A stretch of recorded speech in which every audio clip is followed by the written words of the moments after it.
مرد ہمیشہ ایسی عورت سے خوش رہتا ہے جو دکھاوے کا پیار کرے، اپنی محبت جتائے، کو ایسی بیوی پسند ہوتی ہے۔ اس کے علاوہ وہ عورت جو اس کو اچھا برا سمجھانے والی، روکنے ٹوکنے والی، برے لوگوں سے بچانے والی ہمیشہ زہری لگتی ہے۔ شوہر نے کبھی سوچا کہ وہ ساری باتیں کیوں کرتی ہے؟ اپنے لیے کرتی ہے؟ نہیں، وہ شوہر کو مصیبت سے بچانے کے لیے، شوہر کو بری نظروں سے بچانے کے لیے، تکلیف سے بچانے کے لیے، رشتہ داروں کی میری نظروں سے بچانے کے لیے، اپنے گھر کا سکون برباد نہ ہو، شوہر پہ زیادہ برڈن نہ پڑے، شوہر کو کوئی مصیبت اور تکلیف نہ آئے، کیونکہ لوگ حسد رکھتے ہیں۔ عورت ان چیزوں کو بہت جلدی بھانپ لیتی ہے، لیکن شوہر کو فوراً یہ چیز برے لگ جاتی ہے۔ شوہر کو یہ لگتا ہے میں زیادہ سمجھدار ہوں، میں زیادہ عقل مند ہوں۔ عورت تو ناقص العقل ہوتی ہے، عورت کو کیا پتا، میں باہر نکلتا ہوں، میں نے باہر کی دنیا دیکھی ہے، عورت کو کیا پتا، عورت میں بڑی آئی مجھے عقل دینے والی، بڑی آئی میری ماں بننے والی۔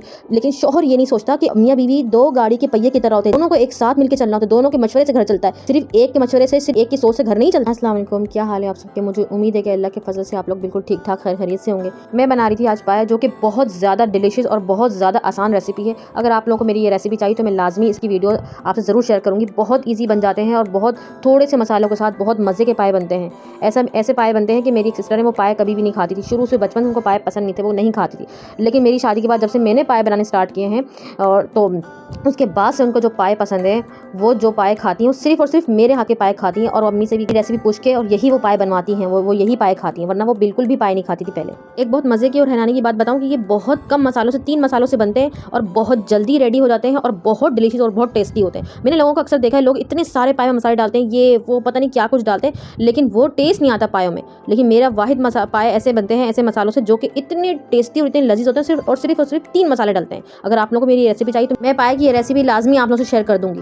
آج ہم گھر ٹوٹنے کی دوسری اہم وجہ بات کر رہے ہیں کہ گھر جو ٹوٹتا ہے وہ مرد کی سوچ سے زیادہ تر ٹوٹتا ہے۔ مرد یہ سوچتا ہے کہ جو بات عورت نے بول دی، جس میں بھی عورت نے مشورہ دے دیا، یا عورت کی کوئی بات بری لگ رہی ہے، صحیح اس کو وہ چیز نہیں لگ رہی، بس یہیں سے مرد اس کو اپنی انا کا مسئلہ بنا لیتا ہے، اپنی ایگو کا مسئلہ بنا لیتا ہے۔ اس کو تکلیف ہوتی ہے کہ اللہ نے جب مجھے حاکم بنایا ہے، اللہ نے جب مجھے بڑا بنایا ہے، تو میں زیادہ سمجھدار ہوں، میں زیادہ عقل مند ہوں۔ عورت کون ہوتی ہے مجھے یہ بتانے والی، یہ سمجھانے والی، یا مشورے رائے دینے والی؟ ارے بھائی، وہ آپ پہ اپنی مرضی تھوپ تھوڑی نہیں ہے۔ عورت میں ایک چیز اللہ نے یہ بھی رکھی ہے کہ وہ بہت تیزی کے ساتھ برائی کو، بری نظر کو اور حاسدوں کی حسد کو بہت جلدی وہ پہچان جاتی ہے، وہ بھانپ لیتی ہے۔ لیکن مرد کو یہ چیز لگتی ہے کہ میں بڑا ہوں، میں عقل مند ہوں، میں سمجھدار ہوں، تو یہ کون ہوتی ہے مجھے نا اچھا برا بتانے والی؟ ارے وہ سب کیوں کر رہی ہوتی ہے؟ وہ اپنے لیے نہیں، وہ آپ کو تکلیف سے بچانے کے لیے، اپنے بچوں کو سیکیور کرنے کے لیے، وہ آپ کو سیکیور کرنے کے لیے اتنا کچھ کرتی ہے۔ اس کو کیا ملتا ہے؟ اس کو کیا ملتا ہے بدلے میں؟ صرف آپ کی جھڑکیاں، صرف آپ کی بدتمیزیاں وہ برداشت کرے؟ اور پھر آپ کو بھی ایسا کرنا نہیں چاہیے نا۔ آپ اتنے سمجھدار ہیں تو آپ اپنی زندگی اکیلے گزارنی چاہیے۔ آپ شادی نہ کرتے، آپ اپنے گھر میں اپنے سکون سے رہتے، اپنی زندگی اپنی مرضی سے گزارتے۔ لیکن جب آپ اپنی لائف پارٹنر بنا کے لے کر آئے ہیں، اپنی زندگی کے اس کو ساتھی بنایا ہے،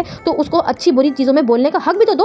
اس کو اتنا حق بھی دو کہ وہ اپنی لفظوں کے آپ کے سامنے بیان کر سکے، وہ کھل کے ساتھ ساتھ اپنے جذبات آپ کے سامنے رکھ سکے۔ لیکن نہیں، جہاں جس عورت نے یہ کہہ دیا، بول دیا کہ مجھے یہ چیز اچھی نہیں لگ رہی، یہ چیز بری لگ رہی، تو بس وہیں سے گھر میں پھڈے، لڑائیاں، آفات، مصیبتیں شروع ہو جاتی ہیں۔ مردوں کو یہ لگتا ہے کہ عورت ہمیں سمجھانے والی، بڑی آئی ہمیں کہنے والی، اللہ نے تمہیں ناقص العقل بنایا۔ ارے بھائی، اللہ نے بہت سی چیزوں میں بہت بڑا ظرف، بہت بڑا دل، بہت بڑا جگرا دیا ہے، جس سے وہ اتنی سی بڑی تکلیفیں چپ کر کے برداشت کر لیتی ہے۔ چہرے پہ ہنسی ہوتی ہے لیکن دل اندر سے خون کے آنسو کا روتا ہے، ٹھیک ہے؟ پھر وہ اتنی بڑی تکلیفیں، اتنے دکھ وہ اکیلے برداشت کر لیتی ہے، کسی سے کہتی تک نہیں ہے، ماتھے پہ شکن تک اس کے نہیں آتے، بچوں کی خاطر وہ سب کچھ برداشت کرتی ہے۔ تمہیں اس کی قربانیاں اس وقت، تمہیں اس کی اچھائیاں اس وقت، اس کا ہمبل پنا تمہیں اس وقت کیوں یاد نہیں آتا کہ یہ وہی عورت ہے جس سے میں اتنی قربانیاں لیتا ہوں، جس سے میں اتنا کچھ مانگتا ہوں، جو میرے لیے اتنا کچھ برداشت کرتی ہے، میرے گھر والوں کی جھڑکیاں، میرے گھر والوں کی اچھی بری ساری فرمائشیں، میرے گھر والوں کی اچھی بری ناجائز ساری حرکتیں، سب کچھ برداشت کرتی ہے۔ کس کے لیے؟ اپنے شوہر کے لیے، اپنے بچوں کے لیے نا۔ اس وقت اس شوہر کو یاد نہیں آتا کہ یہ وہی عورت ہے جو میرے ساتھ قدم سے قدم ملا کے چلتی ہے، زندگی کے ہر دھوپ چھاؤں، اچھے برے دن اس نے میرے ساتھ دیکھے، برداشت کیے۔ آج ایک عورت کو، اس عورت کو صرف اتنا بھی کہنے کا حق نہیں ہے کہ یار یہ چیز صحیح نہیں ہے، یہ چیز مجھے اچھی نہیں لگ رہی، یا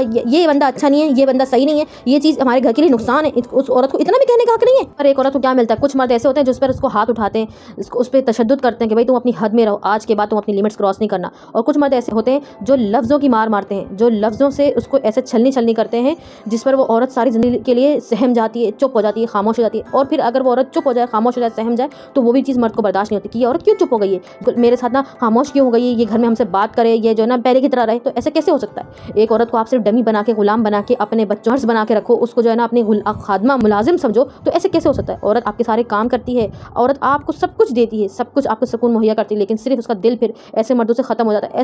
ایسی بیویاں اپنے شوہروں سے اتنے ہزاروں میل دور چلی جاتی ہیں، وہ اپنے شوہر کے پاس ہوتی لیکن ان کا دل ان کے پاس نہیں ہوتا۔ وہ صرف ایک موجودگی ظاہر کرتی ہیں اپنی کہ میں موجود ہوں، لیکن وہ ہوتی وہاں پہ نہیں ہے۔ وہ پھر اللہ سے یہی دعا کرتے ہیں، اے اللہ، ہم نے